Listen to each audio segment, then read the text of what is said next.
حضور تھے ہی ایسے، جو دیکھ لے انہی کا ہو جائے۔ اللہ نے بنایا ہی ایسا تھا، اللہ نے بنایا ایسا، جو دیکھے ان کا ہو جائے، جو دیکھے ان کا ہو جائے۔ بھائیو، جس کو دیکھ کر بتوں نے کلمہ پڑھا ہے، میرے جذبات نہیں، آپ سیرت کی کتاب اٹھا کر کے دیکھ لیں، مکے کے کعبۃ اللہ کی دیواروں پہ بت رکھے تھے، حضور جاتے تھے تو وہ حضور کے قدموں میں گرتے تھے اور ان سے بھی آواز آتی تھی لا الہ الا اللہ محمد۔ جس کو دیکھ کر بت کلمہ پڑھ لے بھائی، وہ ذات کیا ہوگی۔ میں تو یہی کہتا ہوں، اس قوم کو حضور کا حسن نہیں پتا۔ ارے وہ حسن ہے میرے آقا کا۔ حضرت شاہ ولی اللہ لکھتے ہیں کہ میرے ابا شاہ عبد الرحیم نے حضور کو خواب میں دیکھ کے پوچھا یا رسول اللہ، وہ حضرت یوسف کو دیکھ کر لوگ مر گئے اور آپ کو دیکھ کر ایسا نہیں ہوتا۔ سرکار نے فرمایا عبد الرحیم، یوسف کو بے حجاب بھیجا تھا اس لیے یہ سب ہوا، مجھ پر تو غیرت کے 70,000 پردے ڈال دیے تھے، اس لیے ایسا نہیں ہوتا۔ ورنہ جبریل بھی ان کو نہ دیکھ سکے، اپنا محبوب وہ محبوب ہے بھائیو۔ ایک دن جبریل امین آئے، جبریل امین سے حضور نے کہا جبریل تو ہے بڑا خوبصورت، لیکن تو پردے ڈال کر آتا ہے، زمین کے اوپر ہولیا بدل کے آتا ہے، ارے ذرا نقاب اٹھا اور اپنا آپ بتا، میں دیکھوں تو صحیح تیری اصلیت کیا ہے۔ حضور کا حکم تھا، جبریل نے سارے پر کھول دیے، پردے ہٹا دیے، حضور دیکھ لیجئے، ایک پر سے دوسرے پر کے درمیان پوری کائنات سمٹ آ گئی، ایسے 70,000 پر تھے۔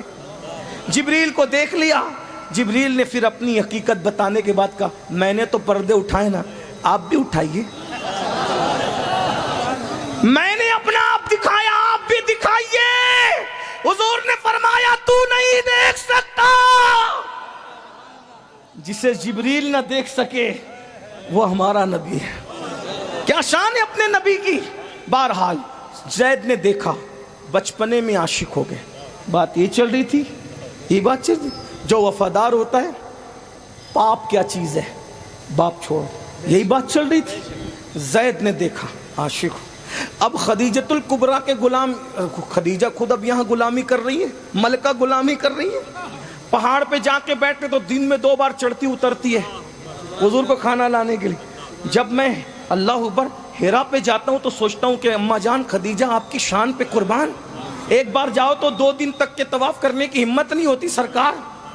ٹائم ختم ہوا، میں اپنی بات پوری کر رہا ہوں انشاءاللہ تعالی، ٹائم پہ بات مکمل ہوگی، بس اینڈ ہو رہا ہے، اختتام اینڈ ہو رہا ہے، توجہ غور فرمائیں۔ 2 بار جو چڑھتی اترتی ہے بھائیو، اگر عشق نہ ہو تو اس پہ چڑھا بھی نہ جائے اترا بھی نہ جائے۔ ہاں یہ لیکن خدیجۃ الکبریٰ کا عشق کتنا بڑا تھا کہ ان کو لے بھی جاتا تھا اور لاتا بھی تھا۔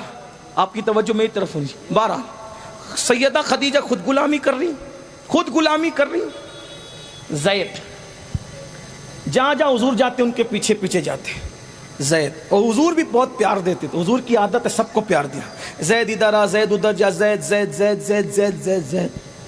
اب زید حضور کے بغیر رہتے نہیں، حضور کے بغیر سوتے نہیں، حضور کے بغیر کھاتے نہیں، غلام کو اتنا پیار دیا کہ اپنا بنا لیا۔ ایک دن زید کے گاؤں والے حج کے لیے آئے، زید کے گاؤں والے حج کے لیے آئے، حضور مینا میں چل رہے تھے، زید حضور کے پیچھے پیچھے چل رہے تھے، تو زید کے گاؤں والوں نے کہا ارے ارے ارے وہ دیکھو وہ حارثہ کا بیٹا، حارثہ کا بیٹا، جس کے لیے اس کا باپ رو رو کر کے بے ہوش ہوتا ہے اور یہ کرتا ہے وہ کرتا ہے، وہ حارثہ کا بیٹا، حارثہ کا بیٹا زید۔ گاؤں گئے، گاؤں جا کے کہا او حارثہ، تو جس کے لیے روتا ہے، تڑپتا ہے، بے ہوش ہوتا ہے، مر رہا ہے، تو تیرے بیٹے کو ہم نے ایک بہت خوبصورت آدمی کی غلامی کرتے دیکھا ہے اور سنا ہے کہ اس کا تعلق قبیلہ بنو ہاشم سے ہے، تیرا بچہ اس کا غلام ہے، اور یہ جو بنو ہاشم لوگ ہیں نا یہ بڑے بامروت اور سخی اور مالدار لوگ ہیں، یہ بے مروت نہیں ہے، تو جا وہ تیرا بچہ واپس کر دے گا۔ حارثہ اپنے بھائی کو لیتے ہیں اور جاتے ہیں۔ اس کا مطلب ابھی اعلان نبوت نہیں ہوا، پھر بھی خاندان بنو ہاشم کے یہ ڈنکے تھے کہ اس بے مروت ماحول میں بھی یہ بامروت لوگ تھے۔ اور آج بھی جو ہاشمی لوگ ہیں، پکے اوریجنل ہاشمی لوگ، اگر ان کو شجروں سے نہ پہچاننا ہو تو ان کو معاف کرنے کی مروت سے پہچانو، ان کو صبر کی مروت سے پہچانو، ان کو سخاوت کی مروت سے پہچانو۔ یاد رکھنا سید کتنا بھی گر جائے گا لیکن باپ کا قاتل بھی آئے گا تو اس کو بھی معاف کر کے بتائے گا ہاشمیت اسے کہتے ہیں. بھوکا رہے گا تو بھی دوسروں کو کھلا کے بتائے گا ہاشمیت اس کا نام ہے.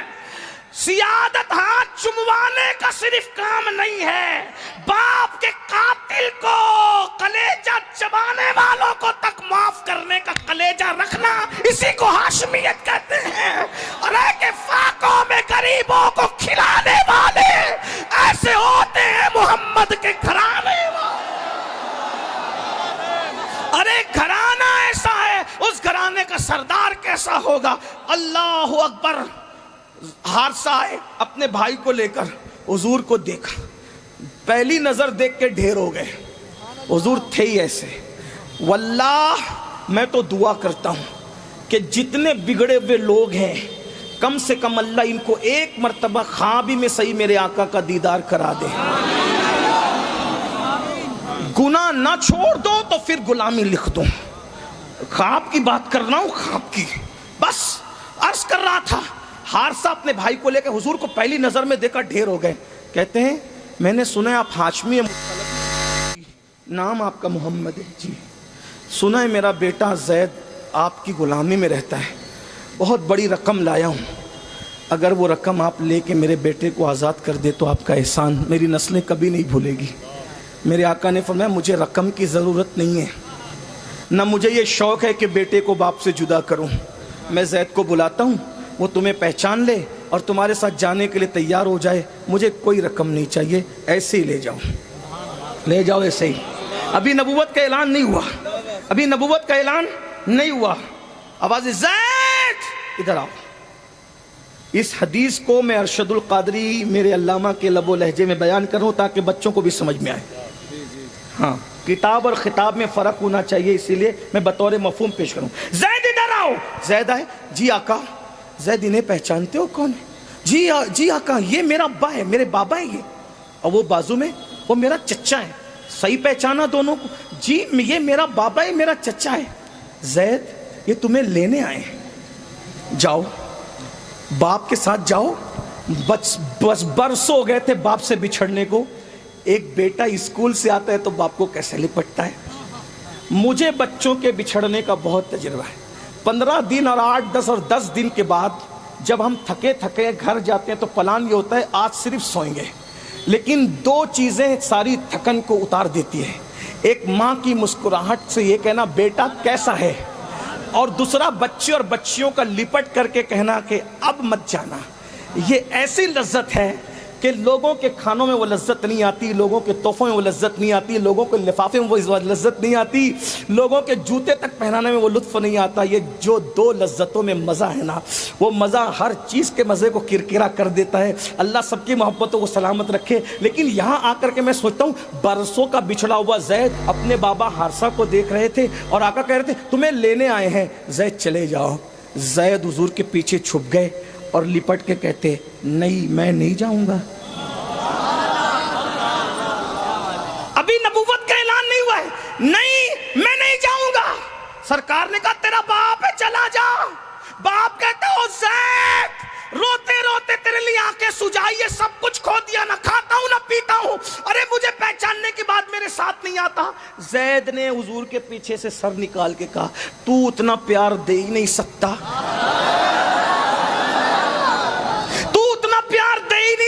جتنا یہ ہاشمی مطلبی محمد عربی نے دیا ہے. مجھے باپ نہیں چاہیے، مجھے تو یہی چاہیے. 2 جملوں میں بات ختم کرتا ہوں. جب نبی سے کوئی وفا کرتا ہے تو وہ باپ چھوڑ دیتا ہے.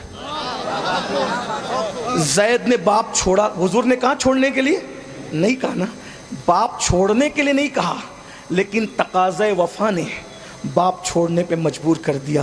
نبی تو پاپ چھڑوانے کے لیے 23 سال تک تقریر کرتے رہے پاپ چھوڑ دو. طائف میں پتھر کھاتے رہے پاپ چھوڑ دو.